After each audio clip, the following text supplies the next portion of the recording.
아니 오늘 주제가 이제 태양은 가득히인데 네. 오늘 저희에게 태양의 신비에 대해서 좀 알려주시겠다고 우리 궤도 씨가. 너무 좋습니다. 흔히 태양은 이제 태양계의 심장, 출발점이다 얘기를 하는데 이게 태양은 어떤 천체입니까? 태양은 결국 별이니까 네, 지구에서 가장 가까운 별입니다.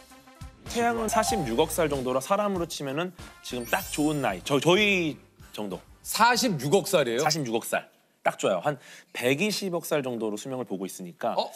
네, 태양의 수명이 있어요? 그렇죠, 그렇죠. 태양의 수명을 보통 한 120살 정도, 120억 살 정도 보고 있고 사실 MZ 세대랑 비슷해요. 태양도. 지금 MZ 세대. 약간 끝물 MZ. 저희랑 지금 태양이 끝물 MZ예요? 네. 아니 그러면 태양이 그러면 없어지면 이거 우리 태양계 다 그럼 120억 년 되면 다 작살나는 거예요? 작살나죠. 없어져? 네, 이게 별의 진화 단계가 있어요. 엄청나게 커져요. 적색거성으로 커졌다가 나중에 백색의성처럼 작아집니다. 근데 태양이 이렇게 사라지다는 거 처음 알았어요. 네, 태양도 이제 결국 작은 하얗게 빛나는 전구같이 될 거예요. 나중에는. 네. 이게 너무 놀라시는 것 같은데. 너무 놀라요. 지금 근데 어차피 우리가 47억 년 후 46억 년이잖아요. 지금. 아니 그래도 앞으로 한 1000년 후도 생각 안 하셔도 괜찮아요. 아니 그래도 없어진다니까 나 지금 충격이야. 근데 왜냐면 지금 이거 긴급 뉴스입니다 지금. 이거 요즘 태양이 없어진대요. 120억 년 후에. 태양은 없어지지만 태양을 구성하는 모든 것들은 다시 재구조가 되겠죠. 이것이 또 양자역학입니다. 너무 재밌지 않습니까? 와 이거 이렇게 재밌네? 문득 궁금해지는 게 우리가 이제 태양에 관한 그런 명언들이 굉장히 많아요. 내일은 내일의 태양이 뜬다. 그다음에 이제 하늘 아래 두 개의 태양을. 그렇죠. 요거 좀 과학적으로 설명이 가능합니까? 사실 굉장히 어려운 문장입니다. 네. 내일은 내일의 태양이 뜬다. 네. 그럼 내일을 어떻게 정의할 것인가를 봐야 되는데 시간이라는 건 완전 상대적이에요. 사실 지구가 자전하기 때문에 오늘과 내일이라는 개념이 생긴 건데. 예. 근데 내일은 내일의 태양이 뜬다. 사실 태양 입장에서 봤을 때는 굉장히 웃긴 일이에요. 왜요? 왜냐면 오늘 내일을 결정하는 게 지구가 도는 것 때문에 그런 거지. 태양 입장에서는 내일이란 건 없어요. 예. 그냥 항상 떠 그대로. 있죠. 예. 우주적 관점에서 봤을 때 태양은 항상 있는 겁니다. 지구가 거기서 돌고 그냥 쇼를 하고 있는 건데 내일은 내일의 태양이 뜬다. 그럼 태양 입장에서 뭐야? 뭐? 지들끼리 혼자 돌아놓고선. 좀 진지하네 얘들이. 이런 느낌인 거죠. 그리고 하늘 아래 두 개의 태양은 없다. 이거는 사실 굉장히 잘 만든 문장이긴 해요. 근데 확실한 거는 하늘 아래 한 개의 태양도 없어요. 그냥 하늘 아래 태양이 없어요. 뭔 소리예요? 하늘 밖에 있는 거구나. 그렇죠. 왜냐면은 우리가 보통 이제 하늘을 정의할 때 그 지표면으로부터 한 100km까지를 이제 우리 대기권 안으로 정의를 하고 이걸 카르만 라인이라고 그러거든요. 맞아요. 카르만 라인. 요거 밖으로 가면 우주로 정의를 합니다. 하늘 아래라면 카르만 라인 안쪽으로 봐야 되는데 요 안쪽엔 태양이 없어요. 요 밖에 있습니다. 그래서 하늘 아래 두 개의 태양은 없다. 이 말은 너무 잘 만든 말이지만 좀 바꿔서 하늘 아래 두 개의 태양은 당연히 없다. 왜냐? 하늘 밖에 있기 때문이다. 이렇게 가야 돼요. 아니 이제 세계적인 천문학자 칼 세이건이 이제 남긴 말인데 우리 행성은 우주의 어둠에 크게 둘러싸인 외로운 티끌 하나에 불과하다. 이게 이제 우주를 공부하다 보면 우리의 존재라는 게 참 너무 미미하다. 이런 생각이 좀 드실 때가 좀 맞아요. 있는지. 어떠세요? 막 너무 우리가 하찮게 느껴지거나 그런 게 있으세요? 그냥 생각지도 못했던 자연재해나 그런 사고들로 인해서 너무 나약하다. 생명을 잃거나 이런 거 보면 좀 힘이 쭉 빠지죠. 그러니까 우리는 왜 이렇게 작고 보잘것없고 우리가 아무 힘도 없고 우리가 할 수 있는 거 아무것도 없고 너무 괴로운 거야 그 생각 자체가. 그래요, 맞아요. 그런데 다시 생각해 보면은 적어도 지금 현재 우리가 작고 보잘것없다라는 걸 알고 있는 건 오직 인간밖에 없어요. 맞아요. 그 과정에서 우리 다른 생명체에 대해서 굉장한 배려와 애정과 사랑이 생기죠. 왜냐하면 우리가 너무 보잘것없으니까. 제가 굉장히 존경하는 천문학자가 평상시에 항상 하시던 말씀이 있어요. 너무나도 크고 광활한 이 우주에서 우리는 너무 외롭다는 거예요. 그 외로움을 버틸 유일한 방법은 사랑뿐이다. 사랑이 없으면 우리는 못 버티는 거예요. 버틸 수 없어. 그건 맞아요. 맞아요. 그 사랑을 주고 위로를 주고 우리에게 힐링을 주는 거죠. 그게 바로 과학이라는 거죠. 보이저라는 탐사선이 있어요. 이게 인류가 만든 탐사선 중에 가장 멀리까지 가 있습니다. 그렇게 해서 탄생한 사진 한 장이 창백한 푸른 점이라는 사진이에요. 네. 정말 멋있게 딱 거기 푸른 점이 딱 찍혀 있어요. 이거를 보면은 우리가 얼마나 작은 존재인지 그리고 이걸 통해서 우리가 얼마나 주변에 있는 사람들을 더 아끼고 배려하고 사랑해야 되는지 이 점 위에서는 어떠한 철학도 어떠한 뭐 정치 성향도 남자 여자 뭐 부자고 가난하고 의미 없다. 그냥 한 도트밖에 안 되는 점 안에 살고 있는 똑같은 그냥 생명체다. 이거를 딱 보고 나면은 절대 누구에게도 무례하게 할 수 없어요. 왜냐면 우리는 정말 사랑받아야 되는 존재거든요. 모두가 이런 생각들을 해야 세상이 바뀔 수 있어요. 아니 그 궤도님이 우주뿐만 아니라 생활 밀착형 과학을 풀어내는데 좀 일가견이 그래요? 있어요. 그래서 연애 고민을 특히 과학적으로 요거 조금 기가 막히게 좀 상담을 해주신다 그래요. 기가 막히죠 연애는. 우리 조셉의 꼴값을 굳이 우리 궤도가 좀 과학적으로 조금 분석을 한번 해봤다고요. 근데 감동 많이 받았어. 아 그래요? 예.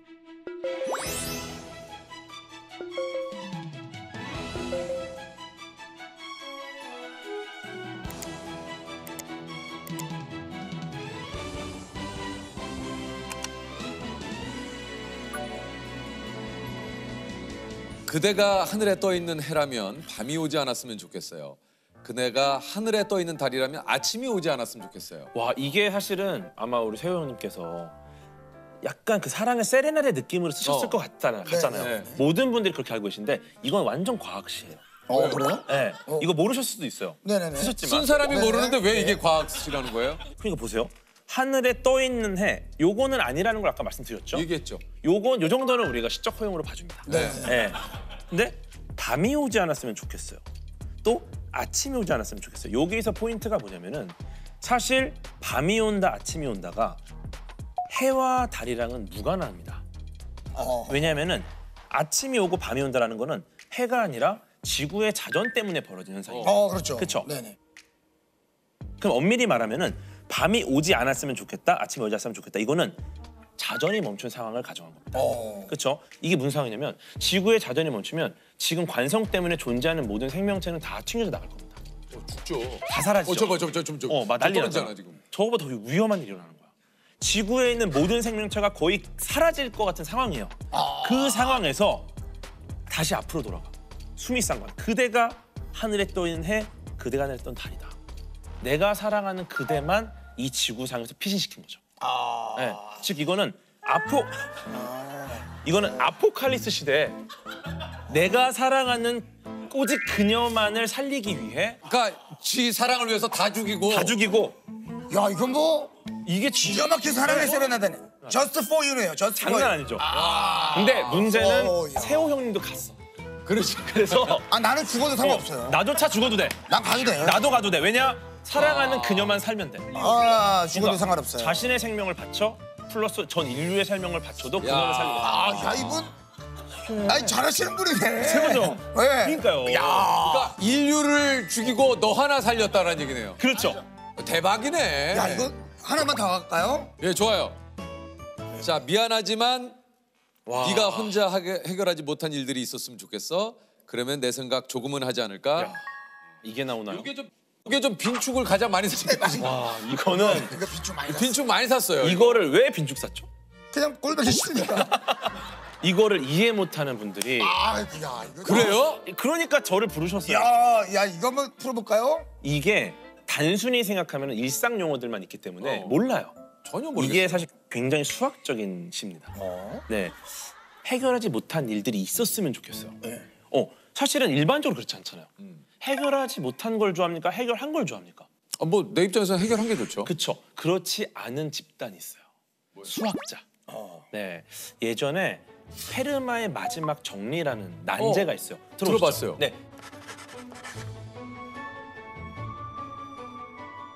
이게 증명된 거 아시죠? 네, 이게 거의 400년 만에 증명이 됐는데 그 앤드류 와일즈라는 수학자가 증명을 합니다. 기가 막힌 방식으로 증명을 해요. 증명해서 해결을 했어요. 수학자들 좋아했을까요? 좋아하지 않았어요? 좋아하지 않았어요. 왜요? 내가 이 문제를 그렇게 즐거워하면서 풀고 있었는데 네가 해결해 버리니까 그럼 나는 이제 뭘 하냐? 나의 가장 애정하던 무언가를 뺏어가 버린 거야. 그래서 이제 수학자들 하버드 대학교에서 수학자들이 모여가지고 앞으로 절대 해결할 수 없는 수학계 난제를 한번 정해보자. 여기에 앤드류 와일즈 참여를 해요. 네. 그래서 7가지 난제를 찾아냅니다. 예. 거기에 뭐 리만 가설, 뭐 푸엔카라 추측 막 이런 것들이 있어요. 아 일부러 또 그거를 모여셔가지고 네. 해결할 수 없는 걸 만들었어요. 이게 이제 밀레니엄 7대 난제라고 부르는 수학계 최대 난제예요. 근데 보세요. 그러면 내 생각 조금 하지 않을까? 이 시는 사람이 관점에 쓴 시가 아니에요. 내 생각을 하지 않을까?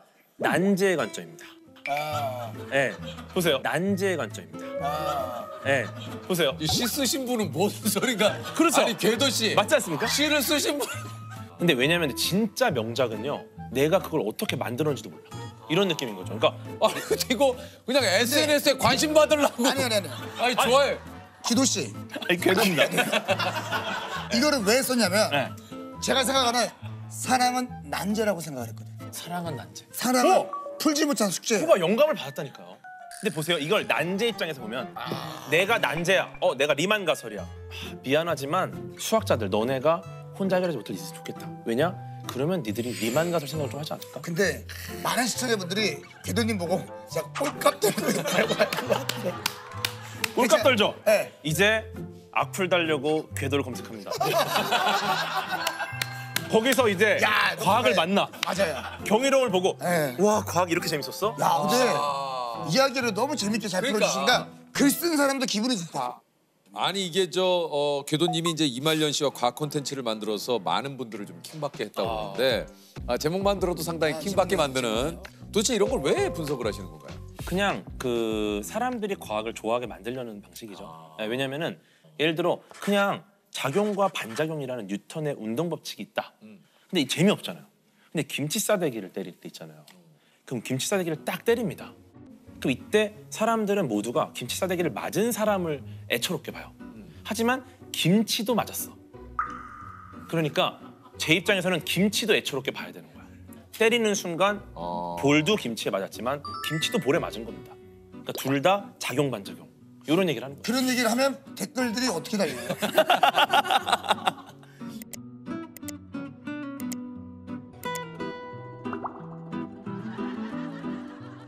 하다 이제 귀신까지 과학적으로 좀 분석을 하셨다. 이게 지금 귀신이 과학적인 존재냐라는 거는 우리가 정의할 수 없습니다. 왜냐면은 그렇죠. 과학적인 존재가 아니거든요. 그런 상황인데 굳이 이걸 과학적으로 설명해보려는 시도를 했던 겁니다. 재미로. 근데 예를 들어 지방령이라는 친구들이 있어요. 병원이나 집이나 특정한 위치에 고정돼서 이제 공격을 하는 친구들. 과연 이들이 집이나 병원에 붙어 있을 수 있나? 기본적으로 우리는 중력의 영향을 받아 서 있습니다. 근데 귀신 날아다니죠. 그럼 중력의 영향을 안 받는다고 가정을 한 거예요. 재밌는 건 이 지구가 시속 1300km 자전을 하거든요. 그럼 얘는 딱 집에 서 있었는데 있을 수 없다. 1시간 후에 1300km 떨어져 있는 나라에 가 있는 거야. 그죠? 근데 얘가 자전만 하느냐? 공전을 합니다. 근데 얘가 또 지구만 공전하느냐? 태양계 전체가 우리 은하를 중심으로 공전하고 있어요. 그러니까 지방령 입장에서는 내가 오늘 이 병원에서 말뚝을 받겠다라고 생각하는 순간 혼자 우주에 떠 있어요. 그러니까 중력의 영향을 받지 않기 때문에. 그렇죠. 우리는 받으니까 따라가는데 그러면 사실 귀신을 만났을 때는 무서울 게 전혀 없는 거예요. 왜냐면은 얘가 여기 서 있어. 이 본인이 중력의 영향을 안 받을 텐데 어떻게 지평자표계로 본인의 몸을 고정하셨습니까? 자신의 몸을 지구의 병원에 혹은 학교나 집에 고정하는데 굉장히 많은 힘을 쓸 것이다. 그래서 우리를 공격할 힘이 없어. 근데 반대로 얘네가 아닌데? 나 중력의 영향 받는데? 나 지구에 있는 현실세계 물리법칙 적용 받는데? 이러면 더 재밌죠. 그럼 내가 때리면 맞는다는 거야. 그러면은 이제 피지컬 싸움이에요. 이길만 해. 그럼 붙는 거고 아니다? 그럼 빠져야죠. 이야, 이 과학적으로 귀신의 어떤 존재에 대한. 그러면은 흔히들 우리가 가위 눌리잖아요. 네. 가위에 눌리는 게 누군가는 뭐 귀신이 누르는 거다 뭐 이런 얘기도 있고 실질적으로는 내가 몸이 피곤하기 때문에 그 잠든 상황에서 그 피곤함이 쭉 누르는 거다. 이것도 완전 과학이죠. 사실은 뭐 이게 뭐 정확히 논문으로 나온 내용은 아니지만 기본적으로 가위 눌림의 반대가 뭐라고 생각하세요? 가위 안 눌림. 가위 안 눌림. 그렇지 않아요. 그러니까 재밌는 게 가위 눌림의 반대를 저 궤도도 좀 당황하지 않았어요? 가위 안 눌려. 아니 이게 왜냐면 너무 과학적인 사람과 너무 비과학적인 우리가 만나서. 재밌는 건 가위 눌림의 반대를 목류병으로 보고 있어요. 왜냐하면 목류병이 뇌에서 몸으로 보내는 신호가 있고 우리 몸이 그 신호를 받아 움직입니다. 근데 뇌가 지금 잠들어 있어요. 근데 목류병은 몸이 깬 거야. 그럼 어떻게 됩니까? 목류병 환자가 가장 많이 하는 행동이 뭐냐면 걷기예요. 그래요. 네, 왜냐면은 평소에 우리가 가장 많이 하는 행동이 그거기 때문에. 무서워. 그러니까 위에서 신호가 안 오니까 신호가 없어? 그럼 평소 하던 거 하자. 그래서 가장 많은 환자들이 냉장고 문을 열고 화장실로 가고. 네, 그게 이제 목류병인데 그럼 반대 개념은 뭐냐? 가위눌림은 이제 몸이 깨지 않은 상태에서 뇌만 깹니다. 그럼 뇌가 신호를 줘요. 야, 일어나. 맞아. 근데 몸이 안 깊은 잠. 움직여. 왜냐면은 몸이 그날 너무 피곤했기 때문에 못 깨는 거예요. 그래서 뇌가 신호를 주는데 몸이 안 일어나는데 이거는 뇌 입장에서 굉장히 이상한 현상입니다. 그러면 뇌는 어떻게 되냐? 이 현상을 해석하려고요. 아마 무언가 외력이 나를 잡고 있는 거 아닐까? 거기서 이제 귀신이라든지 괴물들이 나를 잡고 있는 착각을 해요. 이거는 뭔가 야, 재밌다. 그죠. 그래서 누가 건드리는 순간 가위는 풀려요. 왜냐? 맞아요. 몸이 깼거든요. 그러네. 진짜 가위 누르면 이게 희한한 게 네. 뇌는 깨있는데 맞아요. 몸이 안 움직이니까. 그리고 눈은 보이죠. 보여요. 왜냐면 시신경이 뇌랑 가장 가까운 신경이라 가장 먼저 깨요. 그래서 일단 눈은 보이나 나머지 감각들은 거의 차단이 됩니다. 그래서 뭐 죽을 때 그거 있잖아요. 사람은 죽어도 이렇게 주마등. 본다고. 이것도 되게 재밌는 얘기인데. 이것도 지금 이게 너무 재밌- 왜냐하면 이게 죽어도 본대잖아요. 이게 우리가 주마등이 스친다고 하면서 과거의 어린 시절부터 막 기억들이 쫙 빠르게 돕니다. 네. 이게 왜 그러냐면은 죽음의 순간에 우리의 뇌가 해야 되는 일은 딱 하나예요. 뭐예요? 살 방법을 찾아야 돼요. 근데 주변에 조언을 구할 사람이 아무도 없잖아요. 그럼 이 뇌는 나의 모든 삶의 기록 안에서 이 난관을 극복할 방법을 찾아냅니다. 그래서 주마등이 스치는 게 내 뇌가 살려고 발버둥 치는 거예요. 예를 들어 차가 낭떠러지 떨어졌다. 그럼 예전부터 기억을 쫙 해서 내 모든 이 삶의 역사에서 이 떨어지는 차에서 생존할 만한 정보를 받은 적이 있었나? 그런 사례가 있었나? 모든 경험과 데이터 들은 얘기를 다 조합하는데 결국 없었죠. 주마등이 스치고 대박이네. 야, 이거 이게 이제 윤아 씨의 사건의 지평선이 궤도님 때문에 만들어졌다고요? 사건의 지평선에 대한 설명들을 이렇게 해주시는데 갑자기 굉장히 울컥하면서 이거하고 블랙홀하고 이제 같이 나오게 된 거예요. 근데 이게 사건의 지평선이 뭡니까? 사건의 지평선이라는 거 처음 들어보셨죠? 네. 블랙홀은 아시죠? 블랙홀 알죠, 블랙홀. 굉장히 인기 있는 천체잖아요. 블랙홀을 설명하는데 가장 중요한 키워드예요, 사실. 사건의 지평선. 네, 그 블랙홀이라는 거는 뭐든지 빨아들이는 그치. 천체잖아요. 사실상 근데 블랙홀 설명도 좀 길어져요. 왜냐면 실제로 검은색도 아니고 구멍도 아니에요. 블랙홀은 죽은 별입니다. 근데 요거 좀 이건 20분 걸려요, 진짜. 블랙홀은 이건 안 돼. 너무 아깝다. 넘어가. 그러니까 이거를 어쩔 수 없어요. 180분 편성해야 돼요. 안 돼. 어쨌든 중요한 거는 블랙홀에서 빨려 들어가는 시점이 있을 거 아니에요. 근데 여기를 딱 넘어가면은 돌아올 수 없죠. 알았다. 거기를 이제 사건의 지평선, 네, 이벤트 호라이즌이라고 합니다. 그러니까 그런 사건이 일어난 시점.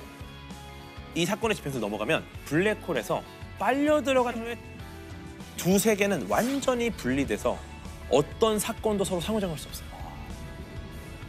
이게 너무 과학에서 중요한 키워드인데 윤하님이 이걸 통해서 헤어진 연인과의 그 상호작용이 불가능한. 드디어 사건의 지평선을 아시는 분들도 많으셨겠지만 저는 이제 이해를 했습니다. 너는 맘에 살아 좀 쉴 테니 여긴 서로의 끝이 아닌 새로운 길 모퉁이 없어요. 그래도 이제는 사건의 지평선 너머로. 근데 또 그 최근에 그 블랙홀 연구하는 천문학자가 결혼을 했어요. 이 후배 결혼식장에서 네. 이 사건의 지평선을 트는 거야. 왜냐? 내가 블랙홀 연구해. 그 이 노래가 사건의 지평선이야. 너무 좋은 거야. 그렇죠. 그래서 이거를 너무 저는 감동인 거예요. 그래서 야, 천문학자 결혼식에 사건의 지평선이 울려 퍼진다. 윤하님한테 제가 보내줬죠. 이걸 딱 찍어서 영상으로. 그랬더니 윤하님이 이 슬픈 노래를 결혼식장에서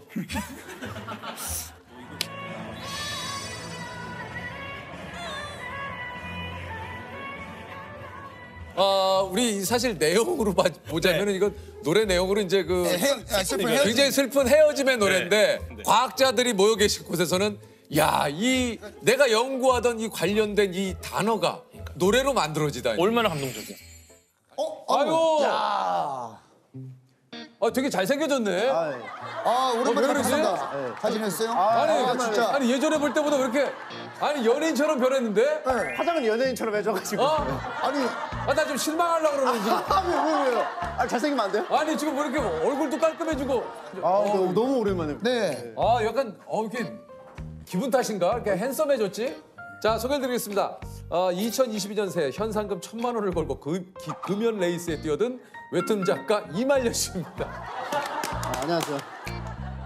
안녕하세요. 웹툰 작가 이말년입니다. 현재는 웹툰 한 3년째 안 그리고 있고 개인 방송 하고 있습니다. 그러니까 아시는 분들은 아시겠지만 이말년 작가님은 이제 2세대 웹툰 작가님이십니다. 이말년 시리즈를 통해서 웹툰계 B급 코드를 이제 개척하신 분인데 당시 모든 커뮤니티 게시물들이 이제 작가님 웹툰으로 도배될 정도로 맞아요. 사실 인기가 대단했었어요. 예.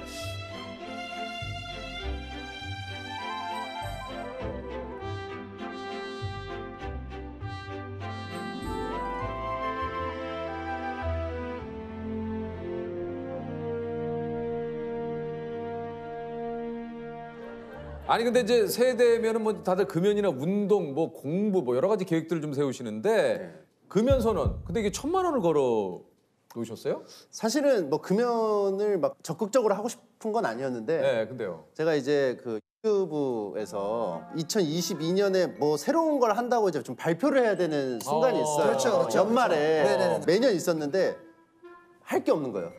그래서 그냥 금연을 좀 그럴듯하게 해보자 해서 억지로 든 게 좀 아무래도 좀 그렇게 됐죠. 현상금 1,000만 원을 지급하겠습니다. 침착맨이 담배 피우는 모습을 사진을 찍는다면 세후 1,000만 원 뭐 이렇게 있는데 증여세 정도는 본인이 내세요. 3.3%는 제가 내드릴게요. 증여세나 뭐 그런 건 알아서 해요. 근데 이게 그러니까 1,000만 원이나 거신 거는 이제 그만큼 좀 의지를 좀 표현하신 거잖아요. 그렇죠. 이것도 기간이 또 무제한입니다. 금연은 뭐 60이 되고 70이 되고 80이 됐을 때도 1,000만 원. 무제한. 1,000만 원. 무조건. 예. 그러니까 누군가 사진을 찍거나 증거를 남기면은 무조건 그분께 1,000만 원. 그쵸. 담배만 입에 대도 1,000만 원. 되는 건 괜찮다. 불을 붙이는 게 좀 그렇다. 그냥 막 억지로 막 할 수 있죠. 그렇죠. 그건 안 된다. 한 번 흡입을 해야. 내가 스스로 예. 그런 것들 유해 물질을 예, 그쵸. 그러면은 사실 하드면 뭐 이런 거 뭐 있지만. 다양하게 나와요. 이거는 뭐 금연 대체 뭐 할 수 있는 거에 대해서 뭐 물담배, 맞아요. 시가. 예. 안 되지. 그거 안 되지. 다. 개인 방송에서도 그거에 관해 가지고 디테일하게 들어가더라고요. 뭐 전자담배 포함이죠. 전자담배 담배잖아요. 전자담배, 찐담배, 그냥 담배, 물담배, 씹는 담배 다 담배예요. 금연초는 봐줘야 되지 않을까? 치료제니까 봐줘야 되지 않아? 보건소에서 주는 거는 허락하자. 그러면 이렇게 어때요? 아니 근데 왜 이렇게 갑자기 금연을 하게 된 건지. 사실은 지속적으로 시도는 해왔었어요. 그래요? 네, 왜냐하면 이제 이게 결혼 공약이었어요. 아까 사랑하는 이와의 약속처럼 결혼할 때 제가 이제 금연을 해보겠다 약속을 했는데 이게 잘 안 지켜지고 임신하면은 끊겠다. 근데 좀 잘 안 지켜지고 그래서 출산하면 끊겠다. 안 되고 산후조리원 갔을 때 하겠다. 뭐 했을 때 하겠다. 100일 돌 최악이네. 계속 하다가 전체적으로 최악이야. 최악이에요. 예. 작년에도 한 번 또 실패했고. 저는 그 예전에 석진이 형이 그 이제 금연을 선언을 하고 네. 그 형이 한 3개월 됐을 때인가요? 근데 저는 이제 그때 흡연을 했을 때예요. 예. 근데 제가 담배 피고 나서 담배를 석진이 형 차에다 두고 갔어요. 야, 야, 가져가. 근데 제가 귀찮아가지고 그냥 형 거기다 놔둬. 내가 다음에 또 형 차 타면 필게. 근데 그 형이 그날 그걸 폈어요. 그러니까 이게 위험해. 이게 이런 그러니까 게. 그게 예. 근데 의도하지 않았는데 예. 석진이 형이 금연을 제가 그 장면이 너무 행복해 보였어요. 나도 내가 왜 이러는지 모르겠네. 얘기하다 보니까 그렇네.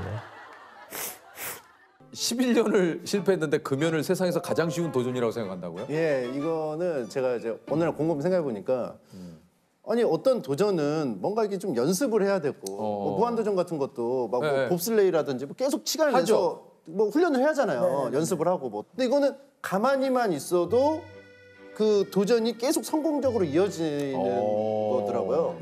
그러니까 가만히만 있으면 되네? 개꿀? 뭐라 그러죠? 왕꿀? 왕골. 너무 좋다. 괜찮습니다. 네. 너무 좋다. 이거 실패하면 진짜 말이 안 된다. 이번에야말로 나는 이제 노담으로 가자. 그래서, 노담? 네, 노담. 난 내가 노담이었으면 좋겠어. 일단 뭐 담배 얘기는 곧 좀 하고요. 오늘 뭐 담배 때문에 나오신 게 아니에요. 담배 얘기를 하니까 제가 금연 중이라서 그런지 되게 신나서 계속 얘기하게 되는데. 그러니까 아, 너무 여기 담배 얘기를 좀 오래 했습니다. 예. 아니 그 저 우리 따님이신 소영 양이 수업 중에 줌 수업 중에 친구에게 이제 아빠를 전 웹툰 작가 전 웹툰 작가. 예, 제가 전 웹툰 작가라고 말하고 다녀가지고 그 제 개인 방송을 또 봐요. 예. 보니까 이제 좀 자연스럽게 습득을 한 것 같아요. 이게 왜 전 웹툰 작가라고 하고 다니냐면 만화 언제 그리냐고 그러니까. 계속 물어봐서 저 은퇴했다고 하면은 더 이상 안 물어보더라고요. 아니 근데 지금 진짜로 완전히 이제 안 하실 거예요? 아니면은 할 생각은 있는데 네. 엄두가 안 나죠. 아 뭔지는 알겠어요. 예. 한 3년 안 하다 보니까 땡기긴 땡기는데 옛날에 그 힘들었던 기억만 남으니까 좀 그게 어렵더라고요. 뭐 여러 가지 과정들 또 마감에 쫓기고 막 또 이야기를 공개 또, 했을 때 아우, 대중의 반응이 또 뭐 이 여러 가지가 네. 예? 제일 큰 거는 이제 개인 방송에서 만화 내용을 그냥 말로만 하면 되는데 이거는 다 그리고. 하나하나 그리는 게 이제 좀 부담이 되는 거죠. 그러니까 쉬운 길을 발견해 버렸어요. 너무 쉬운 길.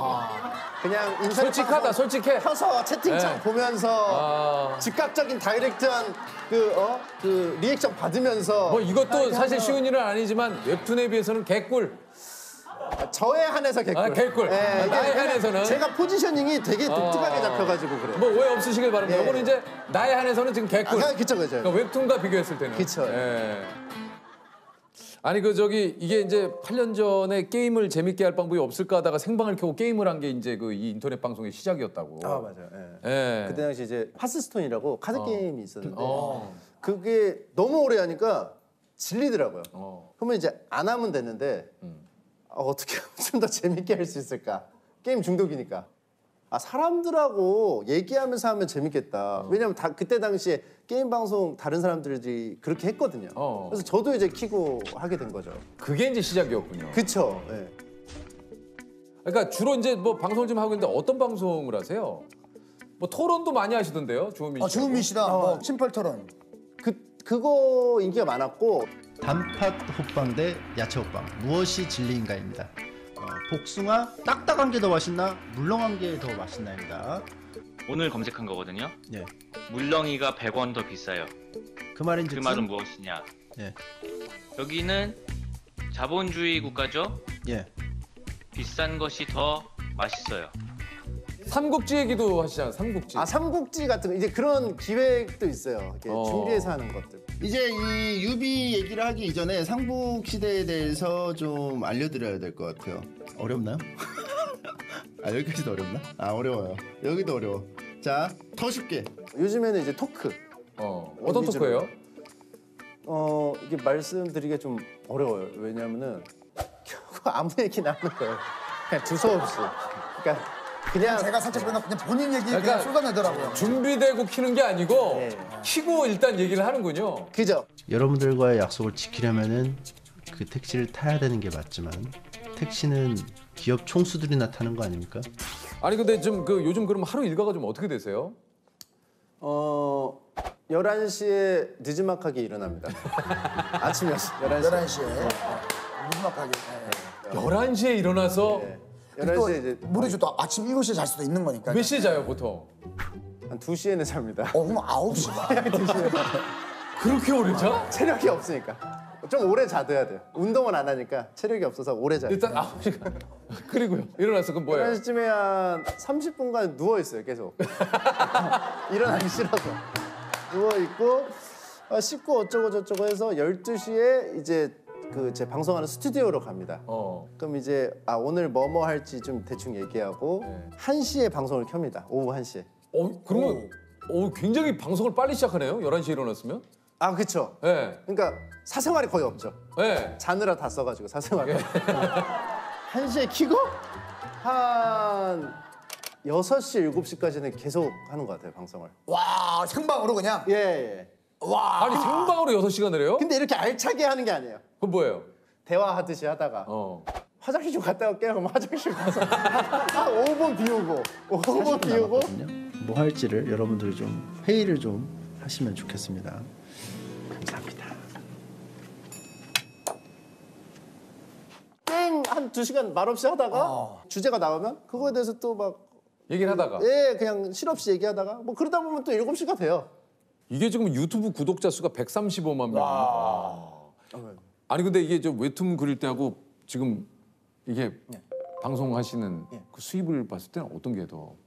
웹툰 그릴 때는 그렇게 수익이 막 엄청 버라이어티하게 막 크지 않았어요. 그냥 그때도 괜찮았는데. 그러니까요. 근데 유튜브 같은 경우는 그 광고가 매번 붙으니까 그걸로 이제 괜찮죠. 아 지금 수입으로 보면은 웹툰 때보다 지금이 훨씬 몇 배 되죠. 그때도 괜찮았는데 웹툰 때도 괜찮은데 그러니까 편하고 그러니까 이것만 하니까 아 이게 잘하니까 되는 거죠. 아 지금 뭐 화장실 갔다 와도 막 그리고 저도 제 개인 SNS로 가끔 가다가 라이브 방송을 해요. 그러면 저의 팬분들도 해서 소통 방송을 딱 키면 그냥 댓글로 남겨주시더라고요. 재미없어요. 그게 왜 그러냐면은 어떻게 될지 모르겠네. 전문 방송인 분들 프로분들은 이 오디오 비는 거에 강박이 있어요. 그냥 오디오가 비게 냅두고 저 키즈 카페 주인처럼 나는 그냥 묵묵히 바라보다가 중간중간에 개입을 한다는 생각을 하면 굉장히 마음이 편합니다. 채팅창에 자기들끼리 놀게 해야 돼요. 그러니까 근데 막 저한테 막 뭐 이거 물어보고 유재석 씨는 지금 어디 있으세요 하면서 유퀴즈는 녹화가 언제 이런 질문들이 오면 하나하나 대답을 다 해주고 있으면 아까 제가 물어본 거 있잖아요. 그걸 답해서 했는데 죄송합니다. 다음에 또 만나요. 저 표정. 안녕. 아무래도 프로시니까 반응이 막 좀 별로 뭐 뜨뜻미지근하면은 부담돼서 또 못 키시는 것도 있죠. 뭐 그런 것도 있죠. 왜냐면 재밌어야 되는 사람인데 그렇지. 반응 의식할 수밖에 없잖아요. 네, 근데 저 같은 이제 막 아마추어 길바닥은 키고 재미없었다면 네가 재미없는 거지 내가 재미없어? 나는 재밌게 했으니까 상관없어. 약간 좀 그런. 이게 오히려 아마추어여서 저 마음 더 내려놓는 게 있어요. 편하게. 야 인생은 이말년처럼인데. 야 진짜.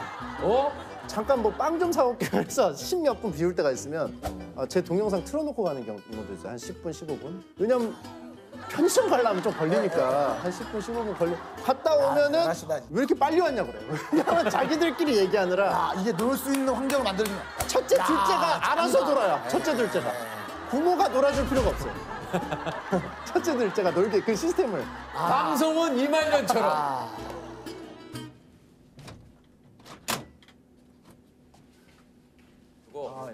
깻잎 논쟁. 요즘에 굉장히 화제죠.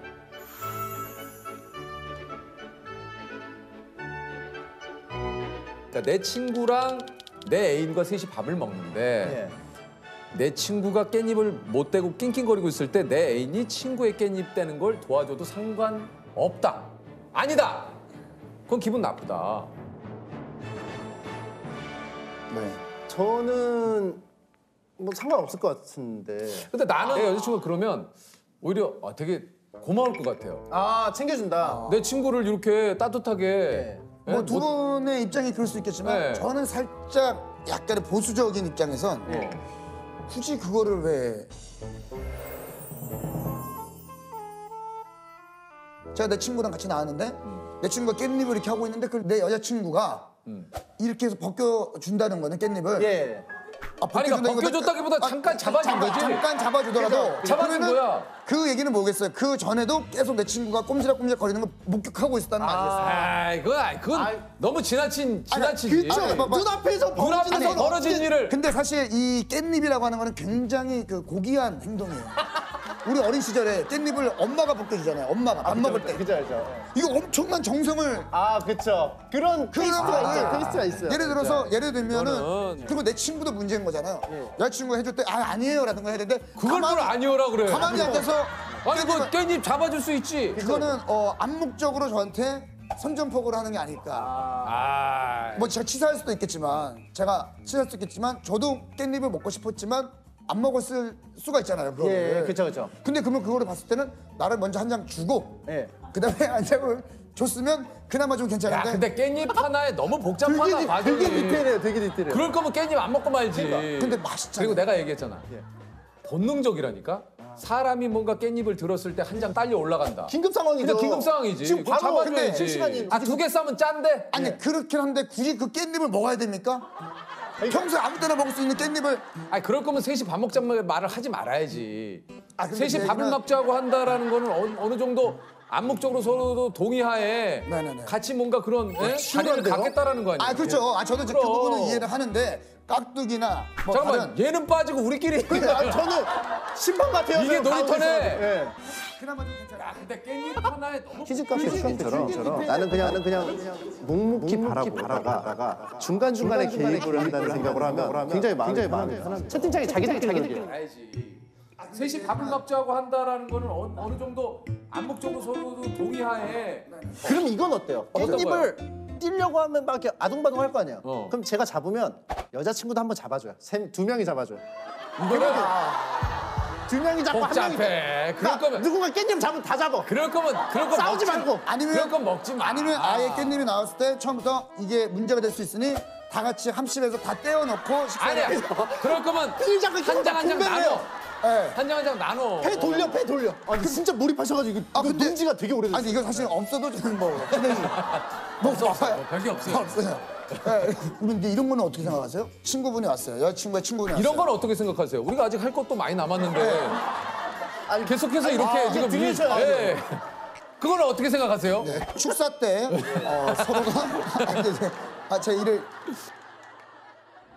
신랑 신부께서 성혼 선언을 부탁했을 때 좀 많이 당황스러웠는데요. 그래도 이제 저희 둘 다 결혼한 지 이제 10년이 넘었고 각각 따로 이제 최근에 그 지인 결혼식장에서 했던 감동적인 축사 영상이 좀 화제예요. 자, 우리 그 이말년 씨가 뭐라 그랬냐면 결혼 생활을 10년간 체험 중인 이병건입니다. 결혼 생활을 어떻게 지혜롭게 해야 하는지는 저도 아직 잘 모르겠습니다. 단지 어렴풋이 느낄 뿐입니다. 그냥 가장 나와 가까운 사람이 내가 하는 행동을 지켜봐주고 나도 그 사람의 행동을 지켜봐주면서 서로만 아는 에피소드들을 쌓아가는 재미가 결혼 생활이 아닌가 하고요. 결혼 생활이란 서로가 서로의 증인이 되어주는 추억 블록을 모아가는 것, 억울한 일을 억울하지 않게 지켜보는 것, 부풀인 서로의 글에 댓글 한 개 적어주는 것, 오늘따라 평소와는 다른 상대방에게 갸우뚱하는 것이라고 생각합니다. 결혼 축하드립니다. 오늘따라 평소와는 다른 상대방에게 갸우뚱하는 것이라고 생각합니다. 아내분이 보고 좀 감동을 하셨겠는데요. 어땠습니까? 근데 그거 하고 나서 집에서 아내가 서운하다고 했었어요. 왜요? 그날따라 제가 되게 퉁명스럽게 말해서 말한 거랑 저도 잘 지키기 힘든 거. 저는 좀 사실 참 그래요 이게. 그래서 그때 또 미안하다고 또 편지를 또 하나 편지를 썼어요. 그래도 참 또 결혼하길 참 잘했다라고 생각이 또 들 때도 있잖아요. 맞아요. 행복하다. 예. 집에 있을 때 그냥 계속 누군가가 막 행동하는 게 보이는 게 참 그거 자체가 참 고맙고 맞아요. 아이가 막 갑자기 뭐 시키지도 않았는데 막 춤을 춘다거나 뭐 아내가 막 갑자기 막 TV 막 보다가 막 웃고 있으면 이제 이상하게 행복감이 들더라고요. 아빠 왜 쌀을 안 해? 쌀. 이게 뭔가 편안하게 있는 뭐 이게 일상들이 그런 일상이. 저도 나은이가 이제 5살 됐으니까 나은이가 어디 이제 제가 이제 일하러 나오려고 그러면 바지 잡고 아빠 어디가 오늘 뭐 이럴 때 오늘은 뭐 안 나 뭐 오늘은 집에 있을 거야? 그러니까 저는 혼자 있는 거를 좀 좋아하는 사람이거든요. 그런데 그 가족이 저 빼고 이제 뭐 잠깐 어디 갔다 올 때가 있어요. 혼자 딱 덩그러니 있으면은 좀 기분이 그렇게 막 좋지가 않더라고요. 그래요. 좀 허해요. 좀 아이와 놀아준다는 느낌이 아니고 놀면서 알게 되는 콜라, 사이다, 탄산음료 실은 지구 멸망에 또 요즘에 꽂혀가지고 진짜로 막 무서워하더라고요. 걔는 좀 집중할 때는 집중하더라고요. 그런 것도 엄마 닮은 것 같아요. 저랑 노는 게 재밌으니까 오는 거잖아요. 그러니까 이제 그런 거에서 행복감을 느끼죠. 제 만화를 보고 싶어하는 독자 중에 한 명이에요. 그래서 그렸으면 좋겠다. 그리고 얘도 이걸 보고 자기도 웹툰 작가가 되고 싶대. 뭐지? 의미 있는 일이라고 인정을 해주는 거니까 고맙고 뭐 그렇죠. 뭐.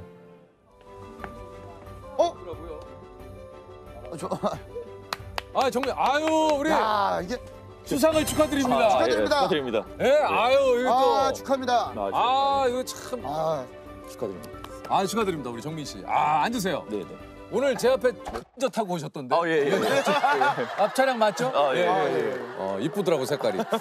예. 축제 안 타고 왜 근조를 타고 왔어요? 네?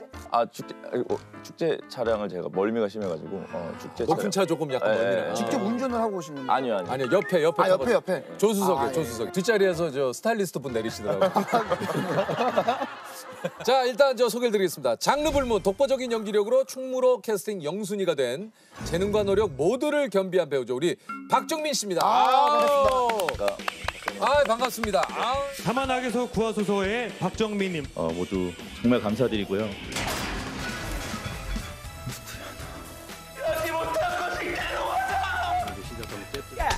자르면서 받을 수 있나요? 우리는 혼자가 아니야.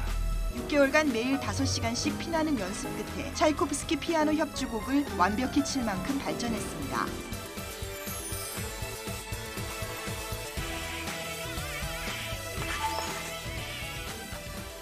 저는 어디서 처음에 정민 씨에 대한 그 인식을 했었냐면 응팔에 네네네. 예전 남자친구 역할로 나왔었잖아요. 근데 거기서 보면서 와 근데 연기가 진짜 잘한다.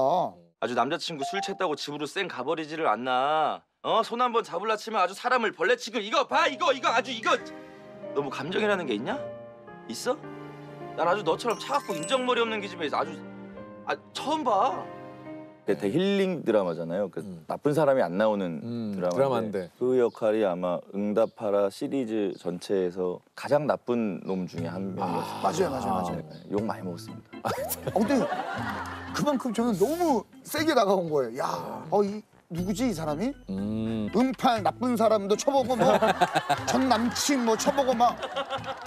우리 그 평소에 또 유퀴즈를 좀 보신 적이 있으세요? 저 엄청 팬이에요. 저는. 진짜요? 시간 다 되면 갑자기 다음 주에 오겠다고. 맞아. 자, 지금 쳐나봤습니다. 자, 네 번째. 야, 문제가 다 붙어갔지? 잠깐만요. 그거 어땠어요? 다음 주에 오겠다고 그러고. 너무 신박해서 이런 프로도 있구나 하고 본방사수를 엄청 했었어요. 야, 그게 진짜 찐팬이시네. 야. 오빠 잠깐만요. 네. 머리에 뭐 하고 살짝 뭐 게. 이거 하얀 거? 아까 뒷자리에서 내리셨던.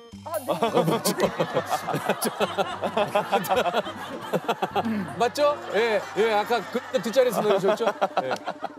저는 이제 오시는 분들마다 그걸 여쭤봐요.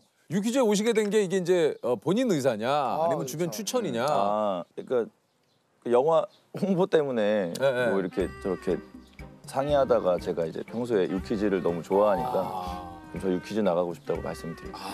그러니까 뭐 약간 추천 반, 내 의사 반, 반반. 예. 오케이. 양념 반, 후라이드 반. 예. 근데 영화 개봉이 밀려가지고요. 그러니까. 영화 얘기 안 하겠습니다. 아니요. 그래도 해야지. 자연스럽게 저희가 자연스럽게 이야기가 나오게끔 저희가 해드릴게요. 어떻게 해요? 어떻게 하죠? 정말 그 백상 예술대상 어떻게 할까? 정말 정민 씨에게 기적 같은 일 아니었습니까? 기적 같은 일. 맞아요. 왜요? 영화가 혹시 뭐 기적이에요? 네, 마침 또 제가 이번에 개봉한 영화의 제목이. 진짜? 네. 조금 저 내용을 조금 얘기를 해주세요. 어떤 내용인지 기적이. 그 시골에 사는 그 청년 하나가 기차길이 있는데 기차역이 없어서 우리 저 동네에 역을 만들어 달라. 네, 기차역을 만들려고 이제 대통령한테 이렇게 편지도 보내고.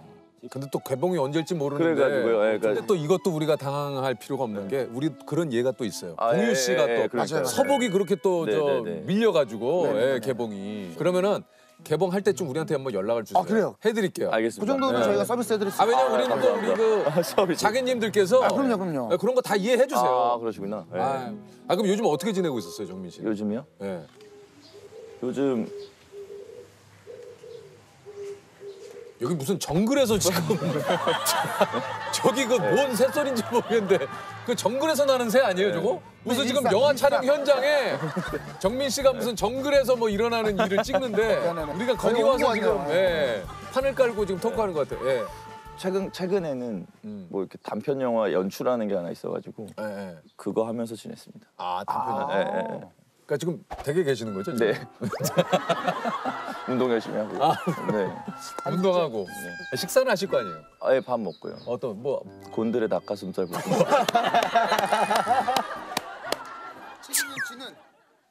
누구야?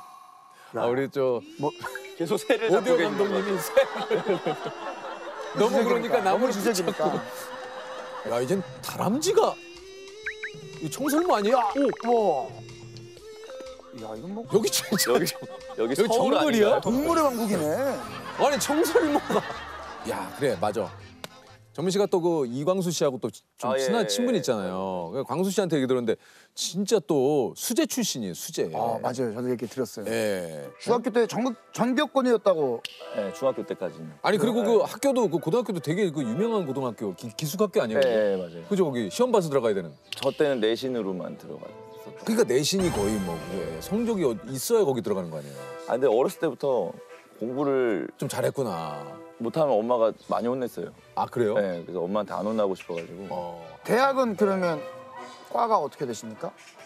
고등학교 때 영화 감독이 되고 싶어가지고. 네. 고등학교 때? 네 영화과를 지원했었는데. 아 근데요? 그 한예종이라는 학교를 떨어졌어요. 아 한예종 시험을 봤어요? 네 근데 떨어지고. 제가 알기로는 고려대학교 나오시잖아요. 네 그래서 이제 수능 보고 고대를 갔다가. 아 한예종을 먼저 시험을 보셔고 네, 떨어지고. 떨어졌어요? 네. 왜 떨어졌습니까?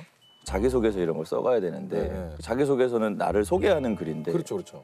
예술학교니까 좀 예술적으로 글을 써야 될 줄 알고 바닷가를 걸었다. 파도를 보며 영화에 대한 뭐 열정이 아무튼 뭐 그런 약간 썼다가 좀 있어 보이고 싶어서. 네. 그래서 그 면접관 교수님한테 엄청 혼나고. 뭐라고 혼났어요? 너는 자기소개서가 뭔지 모르냐고. 아니 뭐 예술학교인데 이렇게 쓸 수 있는 거 아닌가요? 엄청 혼났어요. 그리고 너는 이 학교 떨어지면 어떡하냐 너는. 한예종 이거 떨어지면 어떡할 거야? 서울대 갈 건데요. 그러고 그래 그럼 서울대 가라 이러고 떨어졌어요. 그 다음에 면접을 보러 갔는데 너 서울대 갔냐? 이렇게 물어보시더라고요. 아 그래서요? 못 갔습니다. 그러고 붙었죠. 합격을 다시 했어요? 야. 그러면 고대를 다니시다가 그냥 그만두신 거예요? 네. 근데 나중에 선뜻 그 집에서도 허락을 하셨습니까? 한 번 붙잡으시더라고요. 학교 붙고 난 다음에. 뭐라고 한 번 붙잡으세요? 그냥 고대를 다니는 거 어떻겠니? 그래서 근데 이미 자퇴서를 낸 상황이었어요. 와.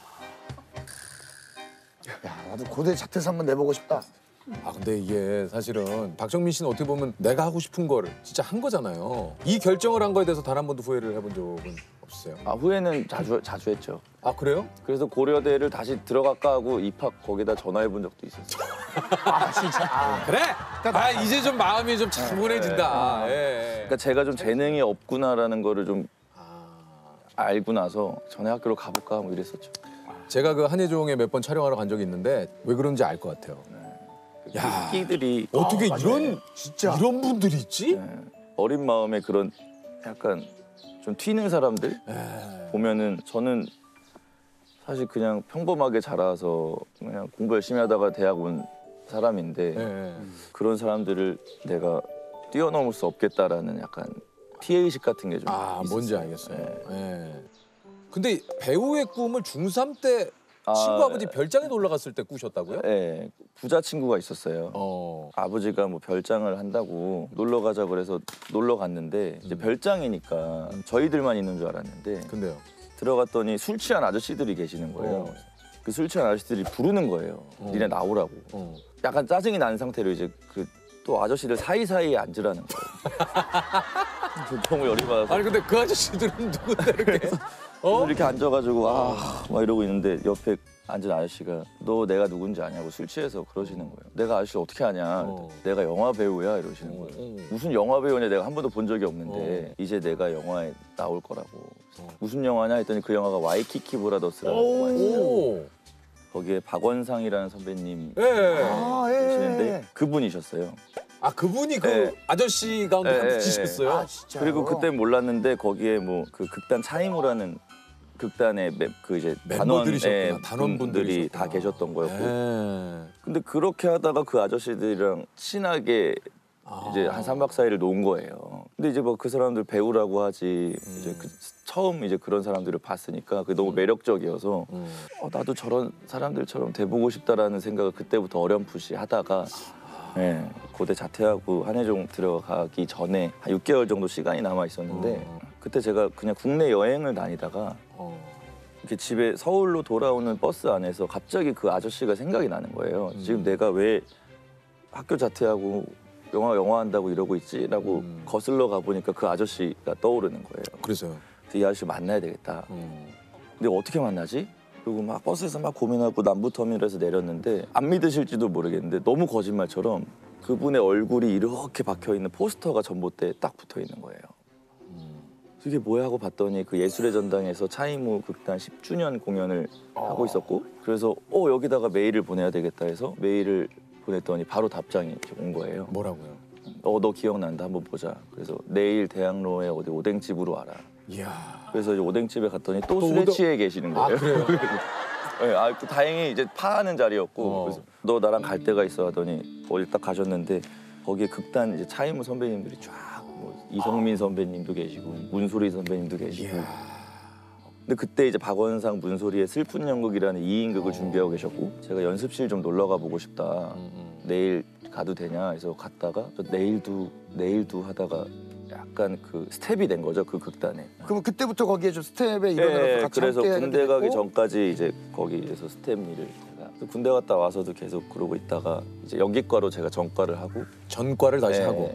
원상 선배님이 저한테 해주셨던 말씀 중에 가장 기억에 남는 말이 있어요. 아직도 제가 잊지 못하는데 그 누구도 저한테 열심히 해라라든지 희망을 잃지 말라라든지 미래를 기약하는 이야기를 해준 사람이 아무도 없을 때가 있었거든요. 네가 무슨 연기를 한다고. 그때 유일하게 원상 선배님께서 너 내가 지켜볼 거니까 잘해라. 그 말이 아니었으면 제가 중간에 포기했을 수도 있을 것 같은데 굉장히 힘이 많이 돼서 누군가가 나를 지켜봐 준다는 진짜 고마운 일이니까. 그리고 술에 취해서 집에 가셨어요. 박정민 씨가 첫 데뷔작인 2011년 영화 파수꾼. 네. 이게 이제 첫 데뷔작입니까? 얘기했잖아. 이상해. 그렇게만 하면 돼. 많이 컸어. 너 그런 식으로 얘기하지 마. 알았다고 됐다고. 야, 화 풀어라. 미안하다. 알았다니까. 아니 이게 좀 의미가 좀 남다를 것 같은데요. 그렇죠. 그러니까 사실 저는 학교 다니면서 연기과로 전과를 하긴 했지만 뭐 뛰어나게 연기를 잘한다라는 학생도 아니었고 어떻게 하다 보니까 그 영화에 캐스팅이 돼서 누군가에게 주목을 받는다거나 예상을 못했었어요. 평소에 찍던 단편 영화를 조금 오래 찍는다라는 생각으로 그냥 했던 건데 그 영화가 어쨌든 감독님께서 잘 만들어 주셔가지고 그 당시에 약간 영화 하시는 분들 사이에서는 좀 센세이션한 영화가 됐었고 이재훈이라는 배우가 이제 그 영화를 통해서 대중들한테 주목을 받기 시작했고. 주목을 받기 시작. 아직도 생생한데 저는 긴장을 너무 많이 했고 재훈이 형은 그날따라 연기를 너무 잘하는 거예요. 그래서 제가 해야 될 말을 미처 다 못하고 그 씬이 끝나버렸고 이재훈이라는 배우가 갖고 있는 어떤 에너지에 압도를 당하면서 아무것도 못하고 돌아온 내 자신이 너무 좀 한심했다고 해야 되나? 그러니까 그때 되게 정신을 똑바로 차려야 되겠다라고 생각했던 것 같아요. 그 첫날 아마 그렇게 자극이 없었으면 어쩌면 그 영화가 나오고 나서도 사실 주목을 못 받을 수도 있었을 것 같아요. 네가 나 친구로 생각해본 적 한 번이라도 있냐? 걔들 다 마찬가지야. 너 친구라고 생각해서 네 옆에 있는 거 아니야. 착각하지 마. 그동안 이게 본인도 이게 보니까 한 5년 정도의 무명 시절을 좀 겪은 거잖아요. 그렇죠. 이때 이제 그 아버지하고도 이게 좀 뭐 다툼이 좀 있었다고 그래요. 그 당시 이렇게 예민하니까. 그러니까. 그래서 집에 있으면 다음 영화 뭐 다음 촬영은 없어? 이렇게 물어보세요. 그러면 갑자기 그게 뚜껑이 확 열리면서 있으면 내가 얘기하잖아요. 집이 떠나가라. 그 아버지는 그냥 물어본 거. 왜 그냥 물어본 건데 갑자기 아들이 막 화를 내니까 다시 나가시고 엄마가 들어와서 아버지한테 왜 그렇게 화내냐고 또 혼내고 많이 싸웠죠 그 당시. 야 아버지 우셨겠는데? 진짜. 요즘은 그러면 뭐 예를 들어서 뭐라 아버님이 그러세요? 뭐 다음 촬영 언제야? 아, 그렇게 투자사가 어디야를 물어봐요. 네, 투자사가 빵빵해야 영화가 잘 된다고 생각하시는지. 아, 네. 재밌네요. 근데 이게 사실 5년이라는 시간이 저한테는 꽤 긴 시간이었지만 길어요. 네. 누군가한테는 사실 어쩜 짧은 시간일 수도 있잖아요. 그거를 좀 내세우는 게 약간 창피할 때도 좀 있는데 어쨌든 뭐 그 5년 동안 많은 생각이 좀 들었죠. 이제 막 고양이도 나타나고. 거의 뭐 여기선 지금 호랑이에요, 호랑이. 지금 여기 밀림. 밀림. 야, 지금 우리 눈빛이- 양이가 거의. 야, 아무튼 네. 5년 동안 이제 주변에 친구들이 막 잘 되는 친구들도 있고. 그래. 그런 게 힘들다니까. 네. 그러니까 그게 약간 그런 마음이었어요 그 당시에. 될 놈은 된다라는 말이 있잖아요. 그러니까. 그게 내가 안 될 이게 놈인지. 이제 내가 안 될 놈인 것 같은 거죠. 자격지심, 열등감. 그 부정적인 감정들에 5년 동안 휘둘려 살았던 것 같아요. 내가 뭘 노력해야 되는지도 잘 모르겠고 뭘 열심히 해야 되는지도 모르겠고. 제가 예를 들어서 뭐 피아노 연주자라면 매일같이 피아노라도 연습을 할 텐데 당장에 일이 없는데 뭘 연습해야 되지? 그럼 배우는 뭘 연습해야 되는 거야? 남의 대사 따라하는 걸 연습해야 되는 거야? 뭘 해야 되는 거야? 하면서 계속 부정적인 자학들을 막 하고 냉소적인 사람이 되고. 그 생각을 좀 오래 하다가 그만하려고 그랬었죠. 뭐 안 하려고 유학하려고 그랬었어요. 전세금을 빼가지고 오피스텔 전세금을 빼서 내가 이제 도망을 가야 되겠다 하고 유학원 사이트를 보고 있는데 회사에서 전화가 온 왔어요. 거예요. 그래서 이준익 감독님이 뭐 영화를 만드시는데 뭐 캐스팅을 하고 싶어 하신다고. 그래서 안 믿었죠 처음에. 이준익 감독님이 저라는 사람을 알 리도 없고. 근데 실제로 이준익 감독님이 저를 이제 찾으셨던 거고. 그래서 이것만 그럼 해볼까? 이거까지만 하고 그만둘까? 네, 그만둘까 하고 이제 했는데 그게 어떻게 결과가 좋아서 그게 이제 동주라는 영화였고. 야, 동주. 내가 이렇게 하지 못한 것이 안쓰러워. 내가 이렇게 하지 못한 것이 괴로워서. 괴로워서 서명을 한다. 본인이 생각했을 때도 야 이거 내가 진짜 솔직히 이거 내가 정말 잘한 것 같아. 감탄하거나 뭐 소름 돋는 연기 없습니까? 사실 많이 없어요. 저는 제가 나온 영화를 극장 가서 안 보거든요. 왜요? 시사회 때 딱 한 번 보고 좀 부끄러워가지고. 네, 근데 제가 유일하게 극장에 가서 한 번 봤던 영화가 그것만이 내 세상이라는 나 영화인데 그거 진짜 깜짝 놀랐네. 제가 뭐 피아노를 완벽하게 뭐 칠 수는 없는 노릇이지만. 근데 이거 5개월 동안 연습했다면서요? 예, 뭐 연습은 연습 나름대로 열심히 했는데 마지막에 피아노 치는 장면이 시사회 보면서 저도 약간 좀 울컥하더라고요. 그래서 근데 저기 쟤는 또 다른 고양이 아니에요? 소문이 났나? 아니 어디서 아니 동물들이 이렇게 많이 나온다고? 내려오셔도 됩니다. 예. 내려오셔도 됩니다. 예. 네네. 예. 내려오셔도 됩니다. 오늘 뭐 괜찮습니다. 아닙니다, 저희가 아닙니다. 죄송하죠. 예, 괜찮습니다. 거기 대기시잖아요. 거기가 대기. 그러니까. 네네. 예. 집에서 오르락내락 하시는데 뭐에 저희가 죄송하죠. 예. 네. 예, 감사합니다. 이거 또 또 이렇게 감사합니다. 오늘은 일이 없으신가 봐요. 오늘 쉬어야죠. 쉬는 날 아닙니까? 맞아, 오늘 쉬는 날이죠.